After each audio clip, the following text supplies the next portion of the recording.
Hey, it's Sky from Reignited. You guys can see we have our brand new project truck in the shop. This is going to be our budget race truck build. It's going to be so much fun.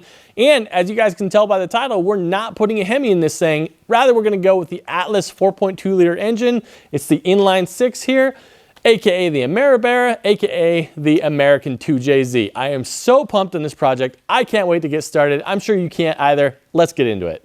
As I mentioned, this thing has the 4-cylinder Atlas engine in it right now. This thing's blown up. I have no idea what's wrong with it, and I really don't care. It's essentially a paperweight. First thing we need to do on our list, we got to get this thing yanked out of here so that we can get the new 6-cylinder engine mocked into place and I can start building some engine mounts for it.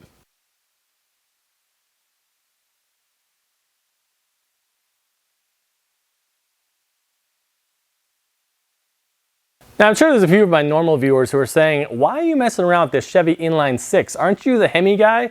And that is true, but everything gets kind of boring after a while, and I want to try new things. And you could pretty much blame this on a guy named Calvin. He goes by Nivlac57 on YouTube. I'll go ahead and link his channel right here.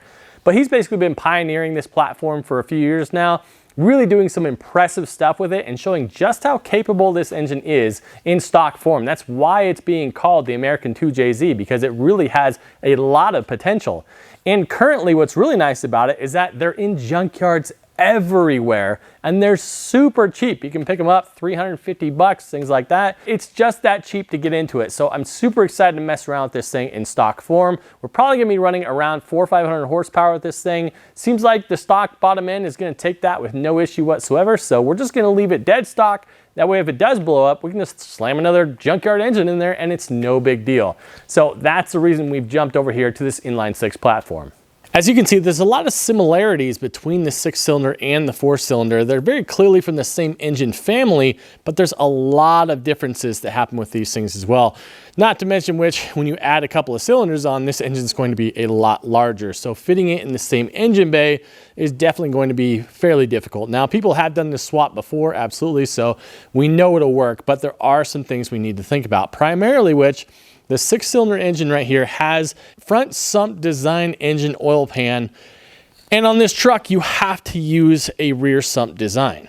Some of you may have seen my other videos that I do have this Langmuir Systems Crossfire Pro plasma table, and this thing is absolutely awesome. I love this thing. So what I'm trying to do is I'm trying to level up my game as far as using this thing, and I'm going to actually cut the flange for the oil pan out here and make the entire oil pan a rear sump pan out of steel. But for right now, what we need to do is go ahead and get this thing dropped into place so I can actually start working on these engine mounts to get this engine exactly where I want it to be. Now I'm gonna let you guys in on a little secret here. This is not even my vehicle. This is actually my brother-in-law's project vehicle.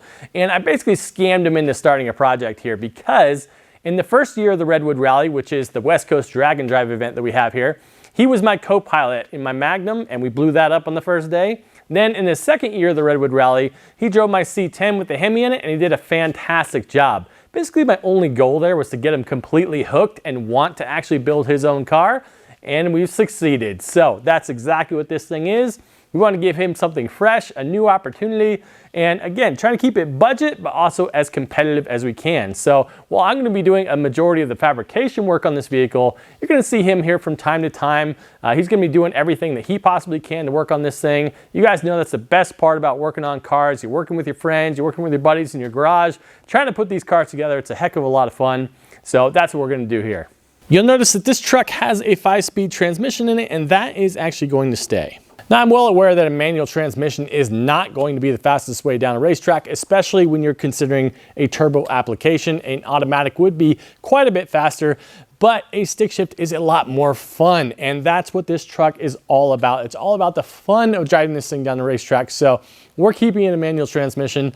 Now, the second reason we're not going to change this trans is because this comes stock with the AR5 5-speed transmission. I won't bore you with the history of this transmission, but it's the exact same one that I'm using in my C10 that has a 392 Hemi on it.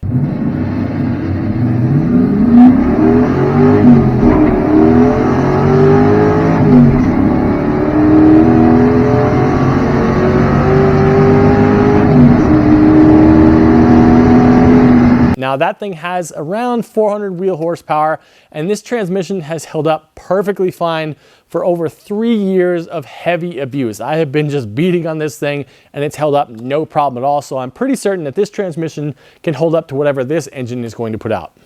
You'll notice here on the 4-cylinder engine that the clutch itself is tiny. It's just a little bit over 9 inches in diameter, so really definitely not big enough to handle the kind of power we're putting out. We're going to talk a little bit more about the clutch setup that we're going to use for this engine a little bit later, but just know it's not going to be the factory clutch.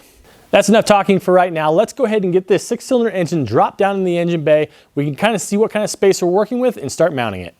Hey, just like that, we have our 6-cylinder in there. Look, the job is pretty much done. This thing's just about ready to run, and that is a complete lie. There's no chance of that. This is going to be a little bit tricky. It's definitely, yeah, it's long, and I'm not going to be able to fit a radiator here in the stock location anymore.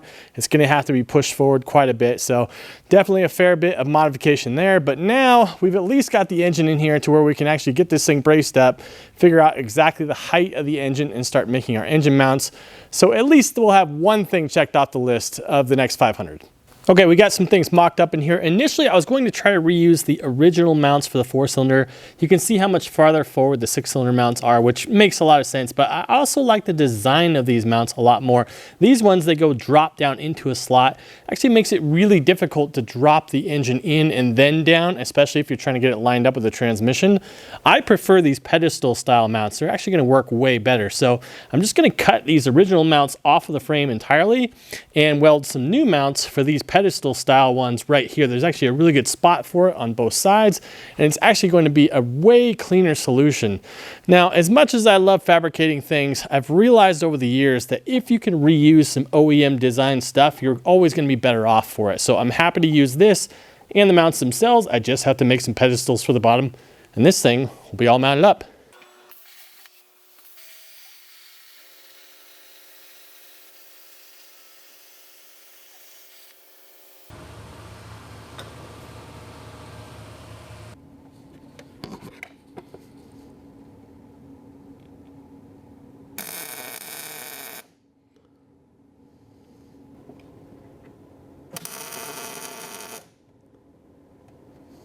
All right, there we go. As you can see, we have our pedestal mounts on there, and they are fully gusseted on both sides, and they're welded on the insides as well. So these things, they're made out of 1/4-inch plate as well, so these things are going to be ridiculously strong. I'm not worried about those mounts at all, but really happy. As you can see, we went ahead and took the engine back out, and I took the whole front end off because we've got quite a bit of damage happening here in the front, but that's somewhat irrelevant because with how we're gonna have to move the radiator forward, I was gonna have to cut all of that out anyway, so really not too big a deal there. So yeah, pulled the front end and everything. Let's go ahead and get the engine back in so we can see it sitting on its own weight.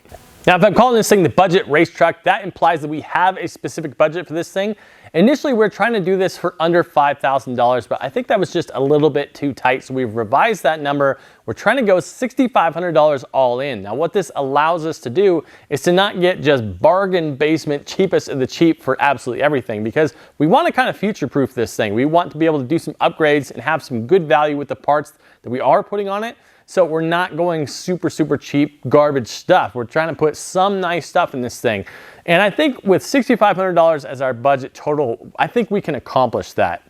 Now, as far as goals for the truck, we're not putting a cage in the truck right now. So that means that at the track, we're limited to 1150 ET. I want to build the truck to where it's capable of high 10s, but 1150 is what we're going to be able to run. So that's our initial goal that we're going to try to achieve. Now, I'm sure there's some of you out there who are saying, well, if you want to go mid 11s, you could just chuck an LS in there with a heads cam package and you're right there. And to that I say, who cares? I have no interest in that whatsoever. That just doesn't sound fun at all. Whereas this platform seems way more interesting and way more fun. Now, the LS is an amazing platform. It is so good. There's a reason why so many people do it, but it just has no personal appeal for me. You guys know me, I like to do things kind of the weird way, so this seems like a lot more fun. So that's the goal, $6,500 all in and 1150s at the track. That's our stage 1 goals we're after here. Now, regarding the budget, at the end of every single episode, I'm gonna give you a breakdown of how much we spent on the truck in that episode, and that way you guys will have a constant running total to know exactly how much we have here all in with this thing. Now, there's no sponsored parts happening here. There's none of that shenanigans you might have seen. I'm gonna give you guys the actual dollar amount that we're into this truck. Now, I will say that we are not counting my labor at all as part of that budget. Man, I am so excited. I'm so happy with the route that we went. I love the way that these mounts turned out. Man, just looks awesome in there. Very, very secure. That ain't going nowhere. Very solid. Man, and you can see just how much room that really freed up here along the backside. I mean, I can't wait till this turbo manifold is built. There's gonna be a big old turbo sitting right here. Ah, I'm so excited. Episode 1 of our budget race truck Colorado is in the books. Let's go over the budget. What have we spent so far? Well, the vehicle itself, Kelly spent $1,200 on this thing.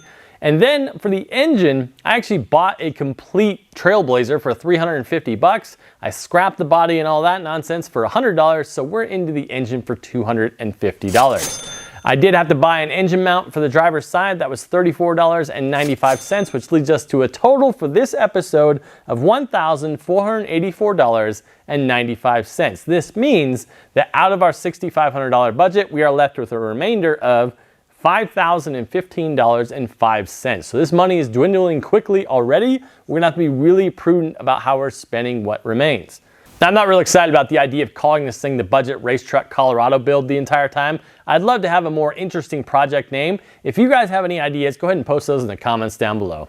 Now, I did want to take a moment to explain to you guys exactly why I'm doing this project. Now, yes, I do love building stuff like this. I love the creative license and freedom I have to basically build it however I wish. But the primary reason I'm doing this project is because Kelly is he's a wonderful human being and he deserves to have something like this for himself.